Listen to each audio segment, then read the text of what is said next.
pagi semuanya, selamat datang kembali di channel YouTube gua. Masih bersama gue Irfan.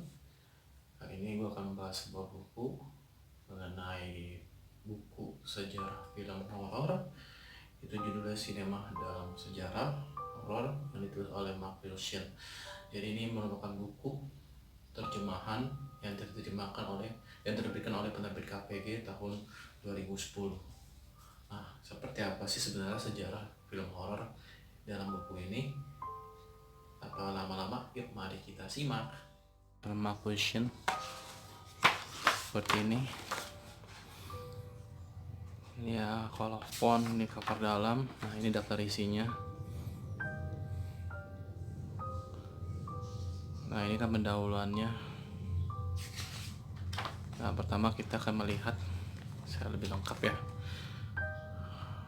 bahwa film horor itu ternyata lahir dari film Perancis berjudul Devil Castle yang disutradarai oleh Georges Méliès. Itu tahun 1896.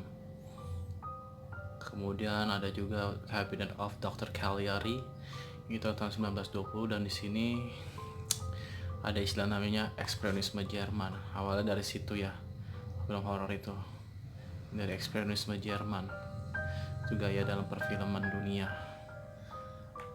Nah, di sini kita lihat ada Hunchback of Notre Dame, Freaks. Terus lanjut di bagian ini tentang mumi.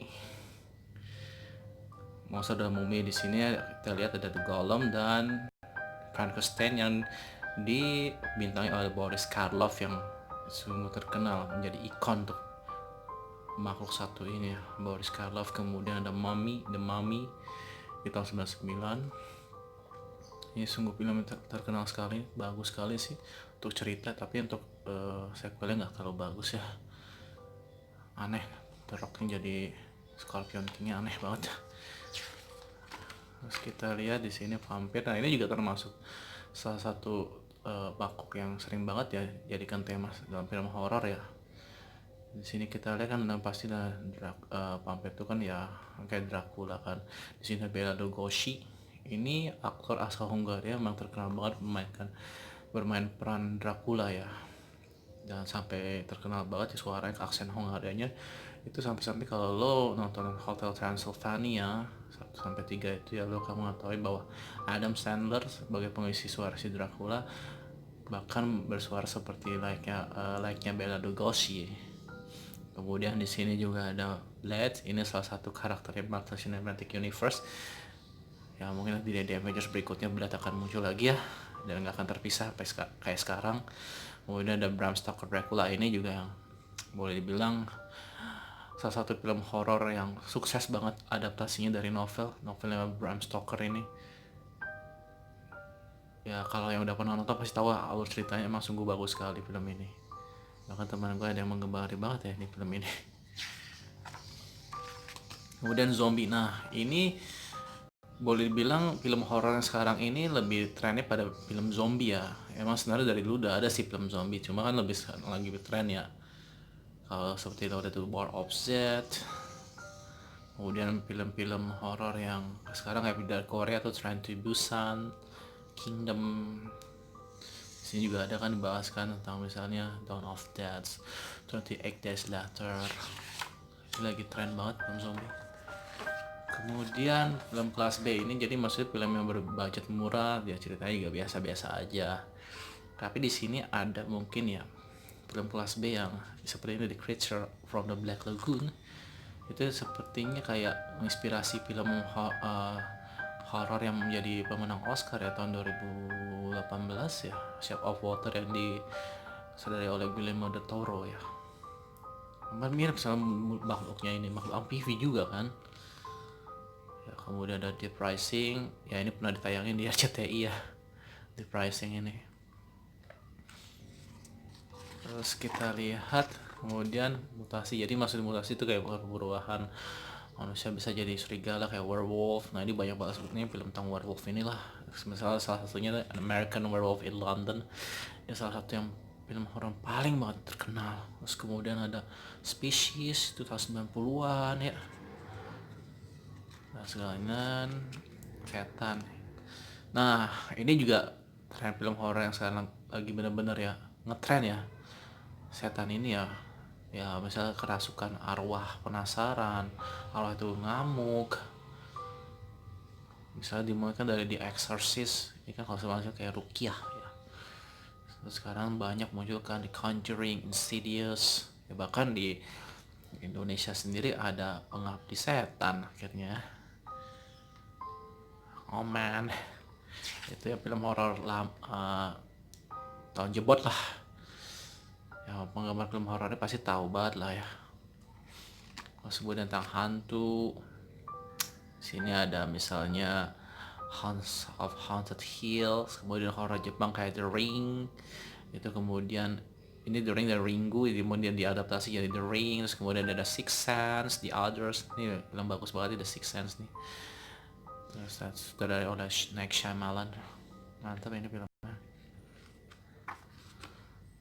Ternyata ya film horor kan gak hanya harus makhluk supernatural, hantu, makhluk halus lah ya, jurik segala macem lah, tapi juga bisa makhluk hidup. Ya misalnya kayak di sini kan yang paling di featuring kan Jaws, filmnya Steven Spielberg tahun 75 ini. Ini sebelum dia mensudahi Jurassic Park, The Birds dan Grizzly, ada Aliens, ya sama luar angkasa ya. Kemudian ternyata film horor juga jadi dalam film horor tuh pembunuh berantai juga termasuk ya. Misalkan kayak pembunuh berantai di kisah nyata kan Jack the Ripper sama Ed Gein. Tapi di film horor tuh apa aja ya? Misalnya kayak di sini judulnya Harry Potter Serial Killer, Silence of the Hannibal, bintangnya Anthony Hopkins, Copycat, Psycho yang kemudian di Bates Motel sekarang ini jadi serial yang dimainkan oleh Vera Farmiga. Dan kemudian kita lihat lagi, nah ini slasher juga termasuk loh. Ini gila banget ini film, kalau nonton jantung gak akan berhenti berdetak, menyeramkan karena sama kayak psikopat juga ya.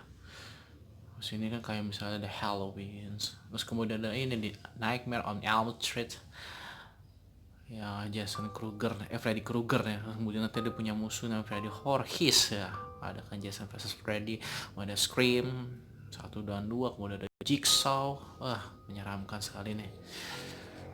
Ini mah aduh, gue sih gak terlalu suka sebenarnya, harus gila filmnya. Kemudian ada film horor daur ulang ya, ada horor komedi kayak Shaun of Dead, Battle Royale di sini juga kan, Beetlejuice ya, kayak gitu. Ini kayak film horor komedi ya, ada maksudnya ya kayak film apa ya, ini juga ada parodinya lah. Misalnya kayak Scream aja kan jadi scary movie. Terus kemudian daur ulangnya ya itu tadi kayak The Ring dari Ringu, The Grudge. Ya film-film horor Asia kan lumayan bagus juga, karena dia narik produsen Hollywood buat bikin film lagi ala mereka. Nah, selain film horor, di buku ini juga membahas mengenai teknologi perfilman. Di sini disebutkan ada misalnya tata rias tradisional, ya kan.